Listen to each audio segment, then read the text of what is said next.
What's up, everybody?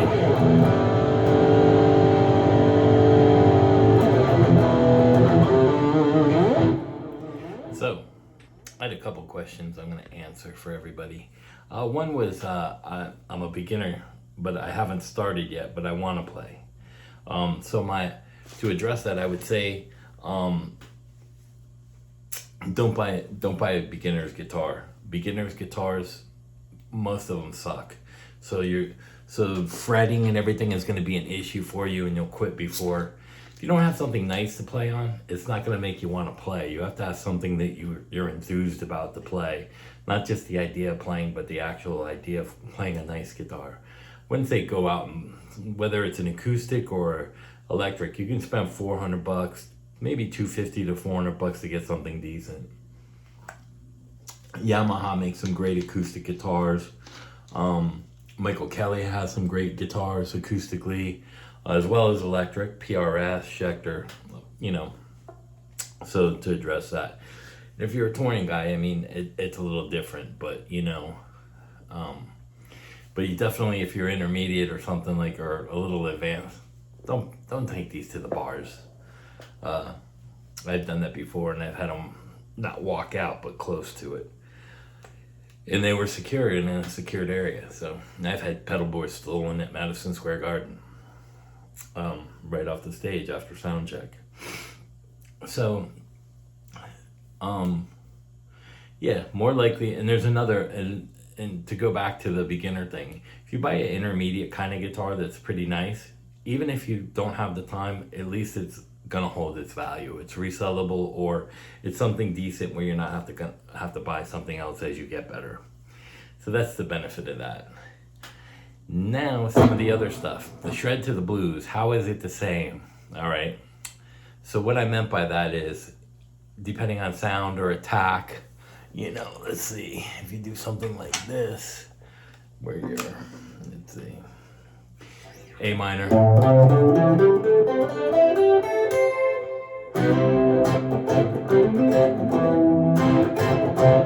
Sound changes a lot of it. A minor pentatonic.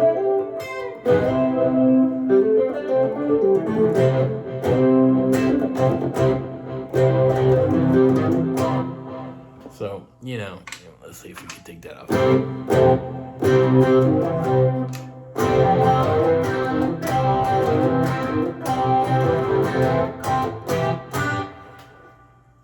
So the way you play has a different attack.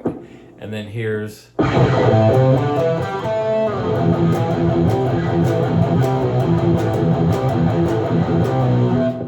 so chord wise, it's still the same. They're all the same notes. Same like this.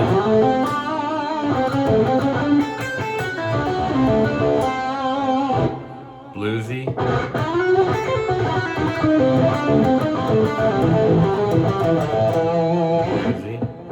Shreddy.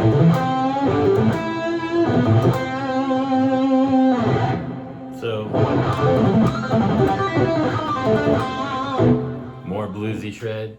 So if you combine them, you'll have a benefit. If you add blues to your shred or shred to your blues, or even some of the like more jazzier.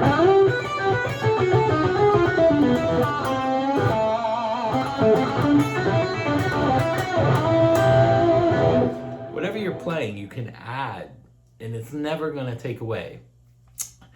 Now, that's what I meant by the blues and shred are all the same. The notes are the same. It's just the way that you attack them, play them, in your sound.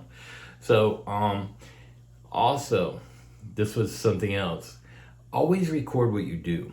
Sometimes you play stuff that you think sounds great, and then you go back and you're like, oh my God, that doesn't sound so good. And then you play something that you think sounds bad, and it's actually pretty good. So that's always a great benefit. And another tip. One of the other things that I was asked is how I come up with some stuff. And I call it chord noodling. So like if I'm playing something, I don't know. And like I have my buddy from Louis Fonsi, Carlos Benitez, is gonna come in and he's gonna do a couple tracks with me. was going to be this week, but maybe next week. We'll have to see how busy he is. And then, so like for instance, I was playing the other day. I was playing some of the stuff going through chords, and I did this.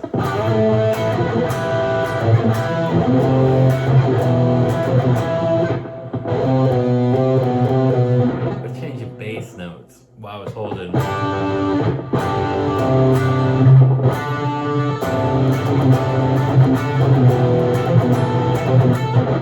That's another technique, but I started doing that, and it was just out of noodling with chords.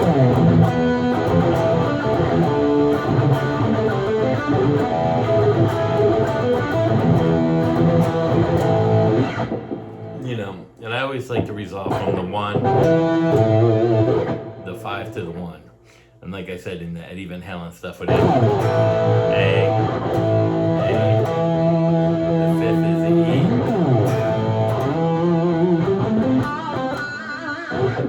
It's great for resolving. Eddie was a genius at it.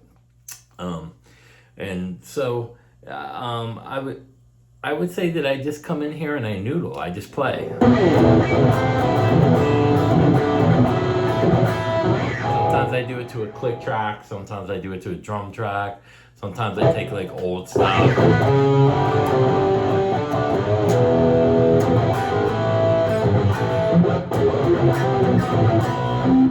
I just play whatever. You know, that's some of the stuff that I'm working on. But anyway, I just mess around with chords. I chord noodle, just like soloing noodle. So, and then somebody was asking me about like the string skipping and stuff, and they said sometimes I hear you playing some of the bluesy stuff, and I hear like some extra notes in there. So there are, and I'm going to show you. This is kind of like a tip on the bluesier stuff or the shred stuff. So one of the things, and we'll keep it in the G major, working out of the A minor. And I don't call it mode, I call it position. Because to me, there's 7 notes in a key. And then 7 notes all over the fretboard are the same 7 notes. If I start on an A, I'm not going to call it a mode because I'm playing the same notes in that key.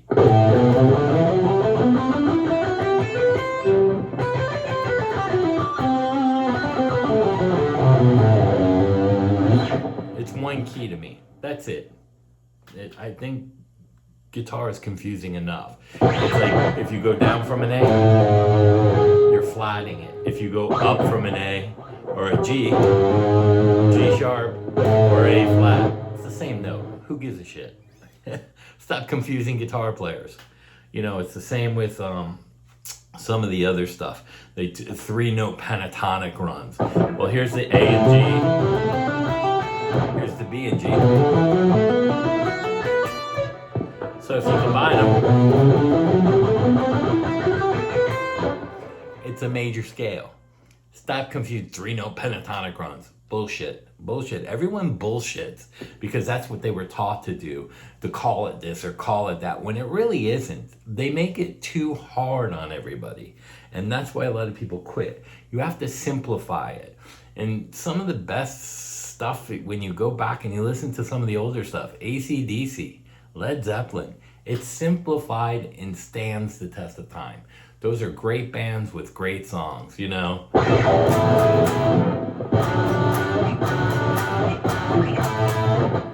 3-note chord songs. I mean, and they're not Angus Young. I'm in the mode of Mixolydian. I'm doing this and I'm doing. No, he's playing chords and he tells you what the chords are. He simplifies it. You know, that's the kind of stuff we need to come back. So the other part of that was the extra notes. So here's something that is a great soloing idea to throw into any kind of genre that you play, whether it's country. So if I'm playing this pentatonic,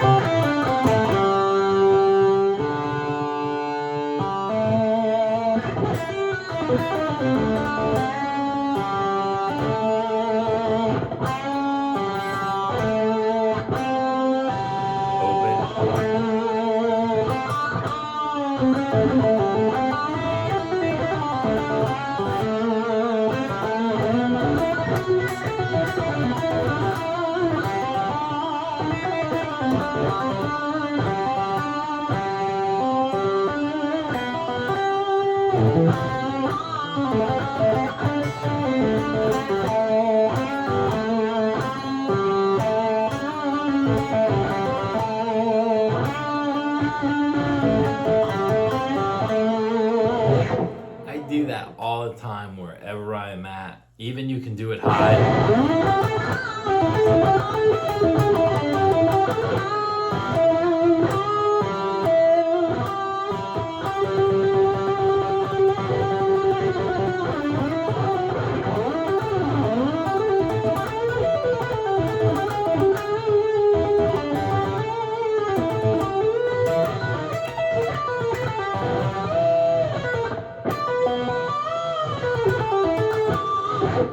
It's a great technique, and you can use it anywhere on the neck. And you throw in those open extra notes here and there, and it gives it, it's almost like you're jumping positions so big, like up here.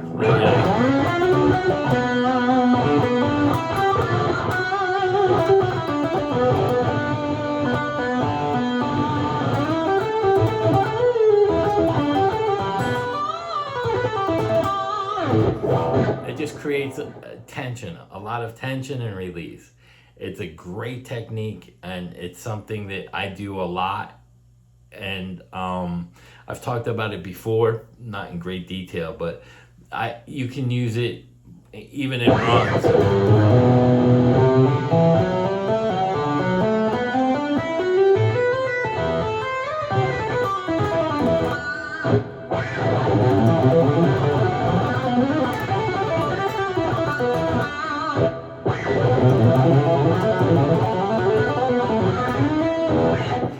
Probably, I would say, I mean, you could use it anywhere in any run, but one of the best runs that I think sound the best is kind of like the string skipping idea, the forwards and backwards, but I play it scalular.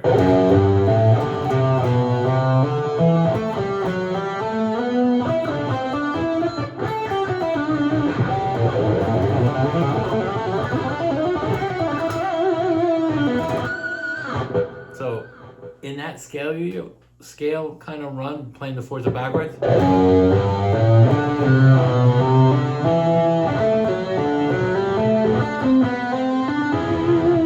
so I threw it in there for a second.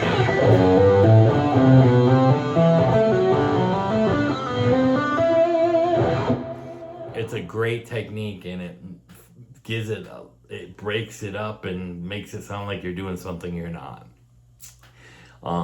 It's a little tricky depending on how you do it, like the bluesier stuff, of course. It's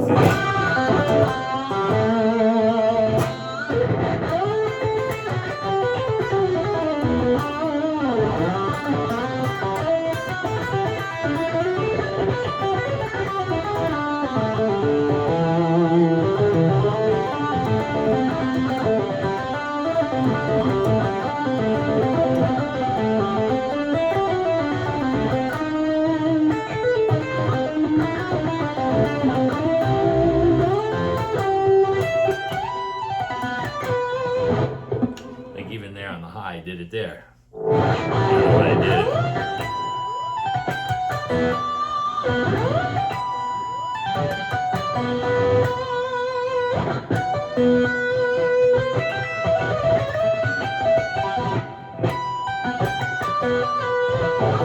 It has a really cool sound to it, so it's a great technique. So that's the tip of today, is the open string. I hope that answers some of the questions. And it wasn't an in-depth lesson, but I hope it covers like a wide spectrum of what some of you guys were asking me as far as in the questions. So thank you for subscribing and liking. And like I said, these lessons, you might not like the shred, you might not like the blues, but everything is relevant. And this is the key to make you a better rounded player, so that you're not just playing picking everything for shred, or you're not just playing.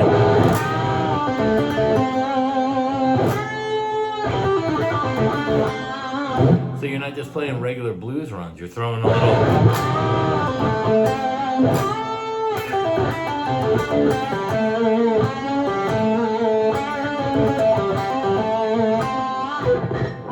And then maybe throw a shred, a little shred. You don't have to do a long time shred.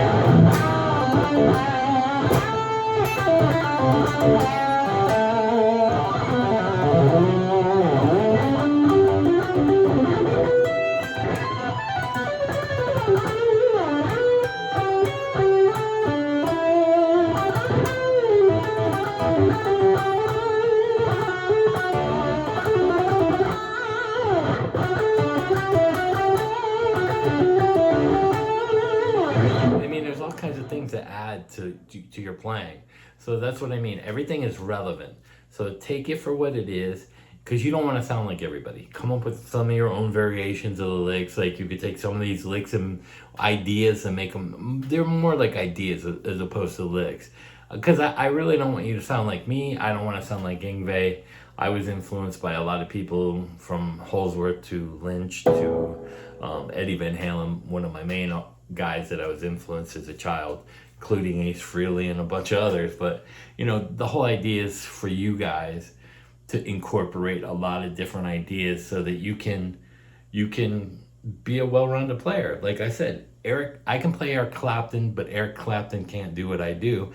Not taking away from him as an artist or a songwriter, but playing ability and technical aspect of his playing. He can't do what I can do, but I can do what he can do. So that's the idea of the thought process of making you a well-rounded, better player, whatever genre it is. You know, like even if you're playing jazz and you're just...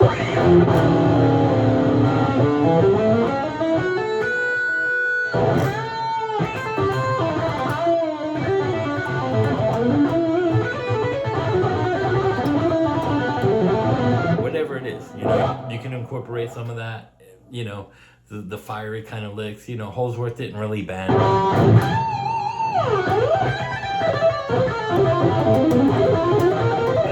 but he would play stuff like that, you know. So like maybe you can, if you want to copy somebody like him, you throw in the bends and you throw in some other aspects that he really didn't do.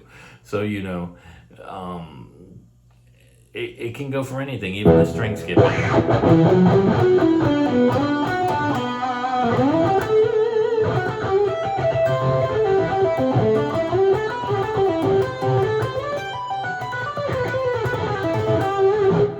Any genre, it sounds great. It's all about music and playing, really. So peace out. I hope you liked the video. I hope it gives you guys some ideas and I changed the way that you've been taught thinking. All right, peace out. And thanks again for subscribing.